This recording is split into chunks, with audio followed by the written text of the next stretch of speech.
Mango custard બનાવવા માટે મેં અત્યારે ગેસ ઉપર દૂધ લીધું છે। દૂધને આપણે ઉકળવા દઈશું, એટલે કે એક ઉભરાવા દઈશું। ત્યાર પછી બીજું એક નાની વાડકીમાં મેં થોડું ઠંડુ દૂધ લીધું છે। ત્યાર પછી આપણે તેમાં કસ્ટર્ડ પાવડર એડ કરીશું અને આ જે પાવડરવાળું દૂધ છે તેને આપણે ઉકળતા દૂધમાં મિક્સ કરી લઈશું અને એકદમ સરસ રીતે હલાવતા રહીશું। આપણે હલાવતા જ રહેવાનું છે, જેથી કોઈ પણ જાતના ગાંઠા ન રહી જાય। ત્યાર પછી મેં સાબુદાણાને આ રીતે ઉકાળી લીધા છે। આ ઉકળતા સાબુદાણાને આપણે ઠંડા કરી લઈશું। ત્યાર પછી જે કસ્ટર્ડવાળું દૂધ બનાવ્યું હતું તેમાં આપણે મેંગોનો પલ્પ એડ કરીશું।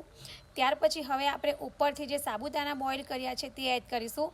ત્યાર પછી મેં તકમરિયા લીધા છે તે આપણે થોડા એડ કરીશું અને આ બધી વસ્તુને આપણે એકદમ સરસ રીતે મિક્સ કરી લઈશું।